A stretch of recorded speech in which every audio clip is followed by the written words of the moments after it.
As you all know, CNN hosted a town hall featuring Bernie Sanders and John Kasich, and the verdict is in. It was pretty disappointing. I was expecting something more along the lines of the Bernie Sanders-Ted Cruz debate, where you kind of pin someone who's a democratic socialist and their policy ideas against someone who's a right-wing extremist. And I think that dynamic is really interesting. However, it was CNN, so all they wanted to focus on was Donald Trump and his incompetence and his corruption. So, I really would have hoped that policy substance would have been at the forefront of this debate or town hall or whatever you want to call it. And I don't fault Bernie Sanders for that, but that wasn't the case. Nonetheless, at the discussion that we were given, there were some points that I did want to talk about. So there was one portion where Bernie Sanders psychoanalyzed President Trump. I'm not a psychiatrist and not a lawyer, but there's something strange going on, I think, with Mr. Trump. John, I don't know if you'll agree with me or not on this, but there has never been a president or even a candidate who has lied all of the time. I mean, we're looking at Dana and Jake right now. Essentially, what he has said is they are liars. Don't believe a word that anybody in the mainstream media fixes. I'm sure you've had problems with the media. I've had problems with the media. But I'm not here to tell you that everybody in the media is a liar. That is undermining what America is about. This is a guy who said when a judge ruled against him, I believe appropriately, on this Muslim ban, he said, this is a so-called judge. This is the president of the United States undermining our judiciary. This is a president who is trying to divide us up, whether we were born in America or born in Mexico or whether we are Muslims. This is not a typical president. I don't think this is just a learning curve. I think he's a smart guy. But something else is going on. And all of this leads me, and his affection for Putin, and all of this leads me to think that you got an authoritarian type mind here, somebody who is not a great believer in dissent or democracy. And that worries me very much. So after watching that, I think that for the most part, most of what Bernie Sanders said was agreeable. However, there are some points that I do want to push back on. So for example, Bernie Sanders said that Trump's affection for Putin leads him to believe that Donald Trump has an authoritarian type mind. However, when I hear that, I don't think that Donald Trump's so-called affection for Putin is a persuasive argument, because he's taken a demonstrably more adversarial position towards Russia in comparison with even Obama. So Obama never bombed Syrian airfields. Trump did. Obama worked with Putin to limit nuclear stockpiles of both countries, and Trump told Putin that he's not in favor of that. Now, Donald Trump did bend over backwards to make sure that the GOP did not agree to include arming Ukrainian rebels as part of their platform, but that was Obama's policy as well. So I don't think that it's a persuasive argument. Donald Trump just simply saying nice things about Putin from time to time doesn't prove that he has affection for Putin when he's been more aggressive towards Putin than Obama. I think that we should be doing more to repair our relationship with Russia, because they're a nuclear power, and our countries, if they're at odds with each other, that poses a threat for not just our countries, but for the world. It's an internationally destabilizing proposition to think of war between the two of them. So I don't agree with Bernie there. However, I absolutely agree with Bernie when he talks about how Donald Trump has an authoritarian type mind. But I think a more apt example is not to compare Donald Trump's affection for Putin, to kind of demonstrate how he has an authoritarian type mind, like Bernie Sanders says. I think a better example to cite is Erdogan, because President Trump recently called to congratulate the Turkish president after a referendum that allowed him to consolidate his power and basically turn Turkey into an authoritarian regime, just solidifying their path towards, dictatorship went his way. So he literally called Erdogan and said, congratulations, congratulating him for being a dictator, apparently. I think that's a more powerful example, but what Bernie Sanders did is he kind of undermined the point he was trying to make by simply jumping on the Russian hysteria bandwagon. I think that if you want to make the point about Donald Trump admiring dictators, you call him out for congratulating a president of a so-called democracy that basically just turned the country into an official dictatorship. So I wish Bernie Sanders would have used that as an example, because when Donald Trump praises dictators, and I know the Democrats criticize him for this, I don't really find that to be a powerful attack against Donald Trump, because Donald Trump is following the same trend that previous presidents have followed. I mean, every president praises dictators. I mean, we're supplying weapons to the Saudis who are currently massacring civilians in Yemen, and each president just continues to turn a blind eye to their war crimes and the crimes that Saudis commit against their own people. So we love Saudi Arabia even though women are not allowed to drive, even though women are not allowed to leave their house unless they have a male companion. However, nobody talks about that. Nobody talks about how George Bush is okay with Saudi oligarchs, or how President Obama is soft on them as well. I mean, when it comes to praising dictators, everyone has a problem if you praise a dictator that they don't like. But I think we should be consistent and say, look, if you are going to condemn Donald Trump for praising dictators, you should also condemn all the other presidents that did the same exact thing.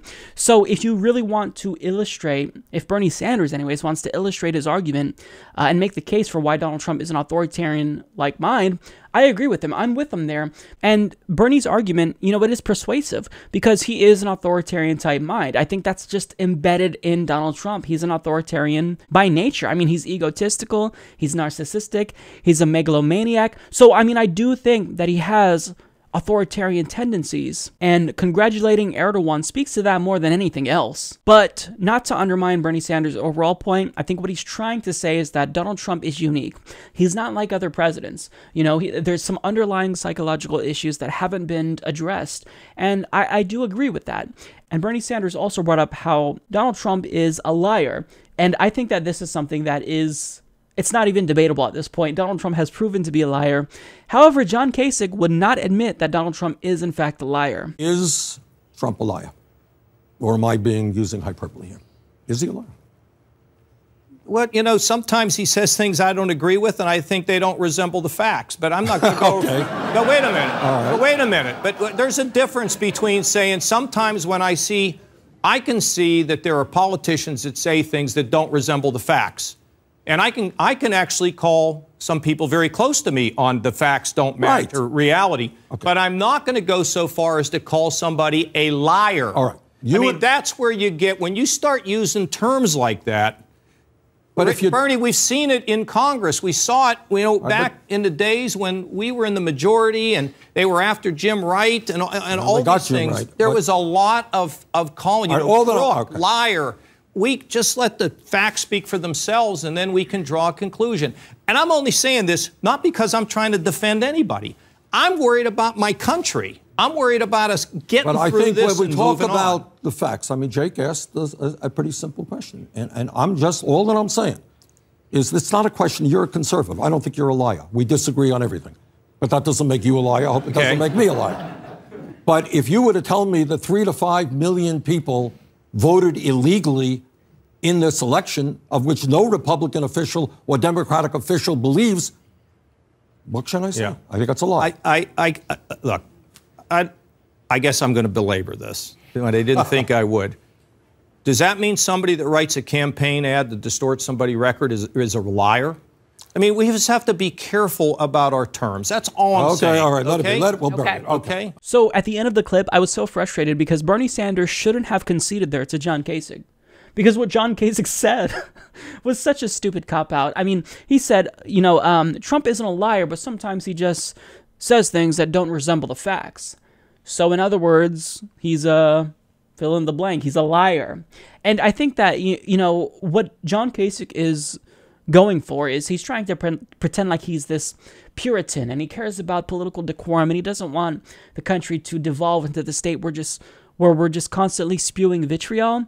But, I mean, you have to call a spade a spade. Donald Trump is a liar. He stated that 3 million people voted illegally in the last election. Now, if he believes that, then he's delusional. If he doesn't believe that, then he's a liar. Either way, I mean, I don't know which one is more problematic, but to say that Donald Trump is a liar, it's not debatable. It's like saying water is wet. So, I find John Kasich's you know, him just not having a spine there, really embarrassing because he's someone that's supposedly a maverick. He gets praised on the left and the right for trying to be above the fray of politics. But I mean, come on, it's Donald Trump. Of course he's a liar. That's not even debatable. He's contradicting himself more than probably any president in recent history. He is a liar, and there's some issues going on. So in the end, getting back to, you know, the overall town hall, I think that CNN did a poor job, and honestly, I expected more from someone like Jake Tapper, who really is the last person that I have any respect for at CNN. I mean, you know, I'm not with them 100% of the time, but you would think that someone like Jake Tapper, who's more tuned into the needs of his audience, it seems, would focus more on policy. So if we're going to have these town halls, you have a unique opportunity to bring together people on opposite sides of the political spectrum and have a real discussion about policies. But focusing on Donald Trump, I mean, I get it. He's incompetent, he's corrupt, but there are so many issues being ignored right now. Net neutrality, Medicare for all. And you know that Bernie Sanders wants to talk about these issues because one of the things that he always does is dodges questions in order to pivot to policy substance. And that's why we like Bernie Sanders. So this is just so frustrating to me. Either we're going to impeach Donald Trump and get back to the issues, or we're not. We have to make a decision, and we need to get back to the issues because, again, focusing on all the shenanigans is just allowing us to ignore the issues that are so important right now that they can't be ignored. So I would have expected more from this, and I don't fault Bernie Sanders for this. I don't even fault John Kasich for this. I do fault CNN for steering the entire town hall in that direction to talk about Donald Trump. They have such a one-track mind, and the reason why they want to talk about Donald Trump is because that's how you get ratings. I mean, why do you think they covered him nonstop during the primaries? They gave him $2 billion worth of free coverage. And if you think they're going to stop now, they're not, because admittedly, Donald Trump is a fascinating figure. What we're witnessing really is unprecedented. I don't think we've had this big of a man-child ever in office. So I understand it, but I mean, if you're the news media, you have to inform the public. How many people know about net neutrality and that it's under attack? How many people know that they're getting screwed over right now when it comes to healthcare? And we're not getting the same thing that our Canadian neighbors are getting. I mean, how many people know this? It's the media's job to inform us. And so this was such a disappointment. Support this podcast by joining the independent progressive media revolution today at humanistreport.com.